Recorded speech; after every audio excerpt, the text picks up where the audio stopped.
LIC की शुरुआत हरियाणा चीनी मिल।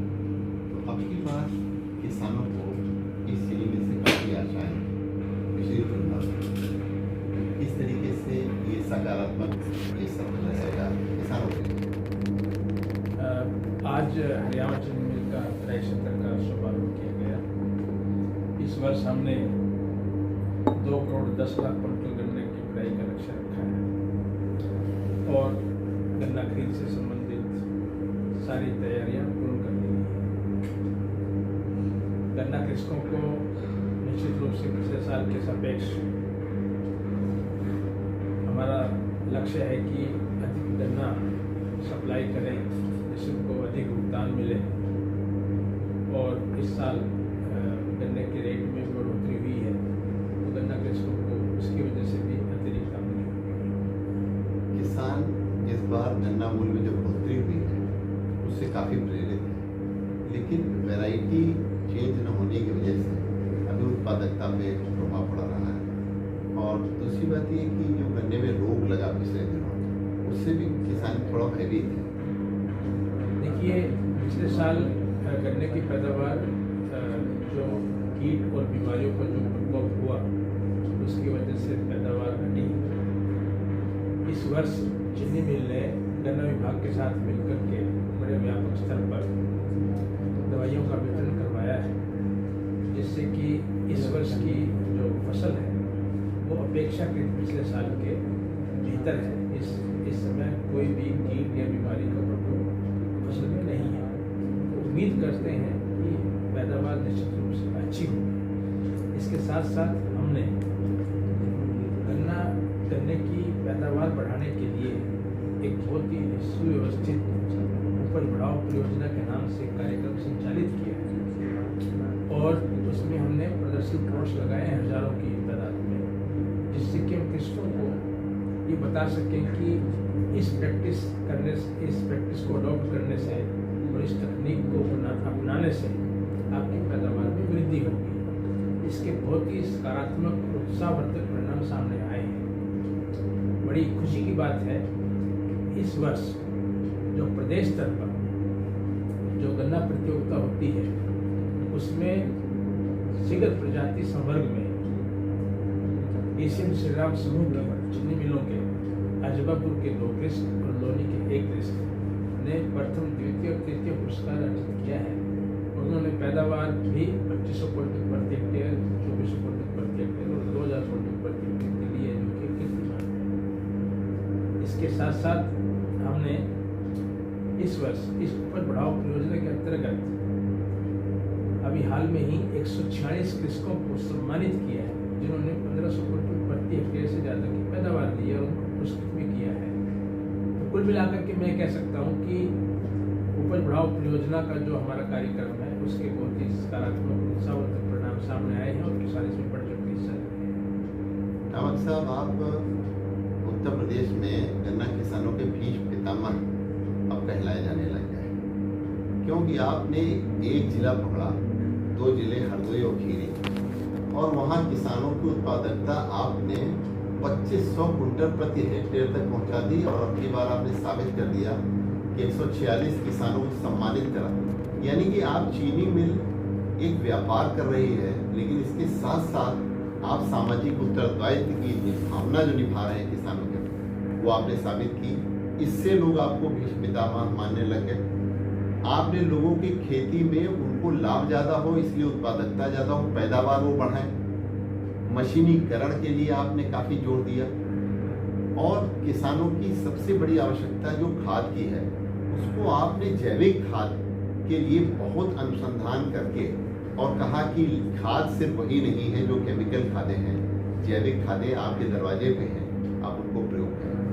तो ये सारे प्रयोग जो हैं वो हरदोई और खीरी जिले में आज इस वजह से साबित होते दिखलाई पड़ रहे हैं क्योंकि 3 पुरस्कार 1, 2, 3 फर्स्ट, सेकंड, थर्ड तीनों आपके खाते में चले गए। अब किसान बहुत प्रेरित हैं हरदोई में कि अपना क्षेत्रफल बढ़ाने के लिए आपने बहुत जोर लगाया तो अब की बार गन्ना मूल्य भी बढ़ गया, लेकिन आज किसानों को फिर भी वेराइटीज की कमी दिखाई पड़ रही है गन्ने में।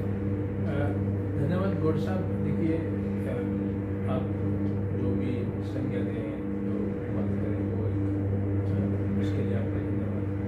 पर बुनियादी रूप से मैं एक बात करूँगा, डीसीएम श्रीराम लिमिटेड एक जिम्मेवार उद्योग होने के नाते अपना दायित्व समझता है कि हम गन्ना कृषकों के हित में और क्षेत्र के हित में हम जो भी संभव है कार्यक्रम सारे चलाएं, जिससे कि कृषकों का जीवन स्तर में सुधार हो, उनकी आमदनी बढ़े, और इसके लिए विभिन्न कार्यक्रम समय समय पर चलाते रहे। चूँकि हमारा स्पष्ट मानना है चीनी मिल और गन्ना कृषि दोनों एक दूसरे के पूरक और पोषक हैं। इसके साथ हमारे दो बुनियादी बातों पर भी बड़ी सोच स्पष्ट है कि ईज ऑफ इकोनॉमिक्स, यानी कि खेती को आसान करना और खेती को लाभप्रद बनाना, इन दोनों बुनियादी मुद्दों पर काम करना पड़ेगा।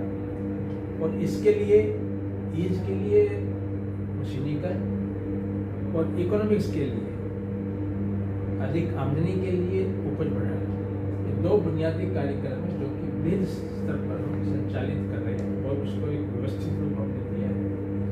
और जैसे कि हमारे कृषकों ने अपनी बात प्रथम द्वितीय पुरस्कार लिए हैं, मैं उम्मीद करता हूँ कि अगले वर्ष और भी ज़्यादा कृषक जो 2000 कुंटल प्रति हेक्टेयर से ज़्यादा की पैदावार निश्चित रूप से हमारे इलाके में प्राप्त करेंगे।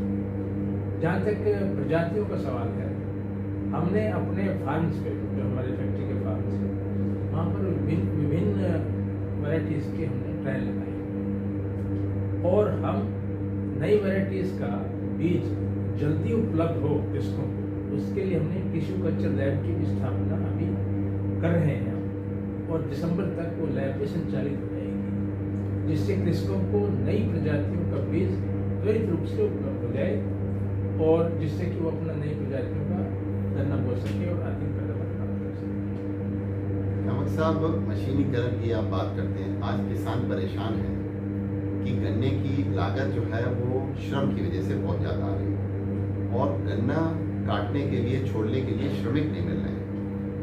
यद्यपि सरकार भी इस ओर काफ़ी ध्यान दे रही है, लेकिन अभी किसान गन्ना पैदा करने के लिए इसलिए भी परेशान है कि गन्ने की कटाई के लिए लेबर नहीं मिलती और जो हार्वेस्टर है वो उनकी लागत बहुत ज़्यादा है। तो कैसे चीनी मिलें इस क्षेत्र में किसानों के साथ कंधे से कंधा मिलाएंगी कि उनकी जो ये श्रम की लागत और श्रमिक की उपलब्धता आसान हो सके, क्योंकि अभी आप ईज ऑफ डूइंग की बात कर रहे थे, तो आज ईज ऑफ डूइंग सबसे ज़्यादा लेबर के क्षेत्र में जरूरी है। बिल्कुल सही बात है और ये बुनियादी बात है और ये आने वाले समय में समस्या और बढ़ेगी। इसलिए हमने मशीनीकरण को एक प्रोजेक्ट के रूप में लिया है कि गन्ने की बुआई से लेकर कटाई तक जो भी मशीनें इस्तेमाल होती हैं, हम उन सारी मशीनों को यहाँ इंट्रोड्यूस करें, काश्तकारों को हम उपलब्ध कराएं और उस पर किराए पर देने की व्यवस्था हमने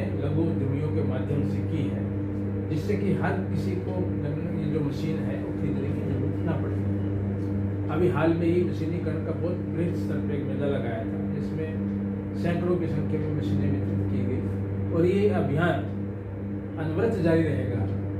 हमारा ये उद्देश्य है कि हम मशीनों के मामले में सैचुरेट कर दें एरिया को, जिससे किसी भी काश्तकार को लेबर की उपलब्धता न होने के कारण कठिनाई का सामना न करना पड़े। जहाँ तक आपने हार्वेस्टिंग की बात की है, मैकेनिकल हार्वेस्टिंग की, ये एक वास्तव में बड़ी ज्वलंत समस्या है और इसके लिए हमने एक्सपेरिमेंट के रूप में होल केन हार्वेस्टर 4 मशीनें, हम एक मशीन का डेमोन्स्ट्रेशन के साथ चारों चीनी मिलों में करेंगे और उसको हम इंजीनियर्स के माध्यम से, संस्थाओं के माध्यम से उस डिज़ाइन को परफेक्ट करने की चेष्टा कर रहे हैं, जिससे कि होल केन हार्वेस्टर, छोटा हार्वेस्टर है, वो उतना बड़ा हार्वेस्टर नहीं है, यदि वो सफल होगा तो निश्चित रूप से काश्तकारों को बड़ी मदद मिलेगी और उसके लिए हम प्रयास करते हैं। तो क्या चारों चीनी मिलों में एक हार्वेस्टर इस साल प्रोजेक्ट ट्रायल के रूप में इस साल एक हार्वेस्टर चारों चीनी मिलों में संचालित करेंगे और किसान ले सकते हैं और उसको हम ट्राई करेंगे कि कैसे इसकी क्या परफॉर्मेंस आती है और कैसे उसको इम्प्रूव कर सकते हैं, जिससे कि उसमें जो उसकी एफिशिएंसी अच्छी आ जाए और काश्तकारों को उसका लाभ मिल सके। हाँ, क्योंकि आपने बहुत से ऐसे प्रयोग किए हैं किसानों के हित में। आप कहते भी थे ओला उबर की तरीके से, जी ये भी आप संचालित कर सकते जी हैं। तो अब की बार ये किसानों के लिए बहुत बड़ी खुशखबरी होगी, क्योंकि गन्ने की कटाई एक बड़ी समस्या समस्या है, बिल्कुल है और समस्या है। टेलीफोन पे आपको सूचना दी और फौरन हार्वेस्टर आपका आ नहीं, गया। ये जो लघु उद्यमी का जो हमारी योजना है, जी इसके तकरीबन 200 से ज़्यादा हमने लघु उद्यमी विकसित किए।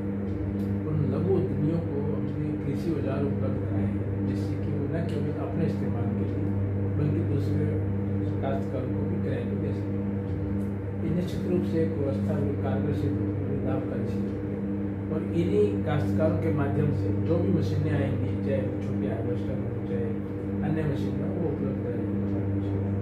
बहुत बहुत धन्यवाद रावत साहब, रेडियो जागो 90.4 FM से आज बातचीत करने के लिए। और ऐसे ही लगातार रेडियो जागो 90.4 FM आपकी बातचीत चलाता रहता है। हमेशा प्रतिदिन हम आपकी बात किसानों तक पहुंचाते हैं और किसानों को प्रेरित करते हैं कि अपनी गन्ने की खेती से कैसे ज़्यादा से ज़्यादा आमदनी को बढ़ा सकें। धन्यवाद गौर साहब, आपका बहुत बहुत शुक्रिया। और रेडियो जागो 9 को मेरी शुभकामनाएं।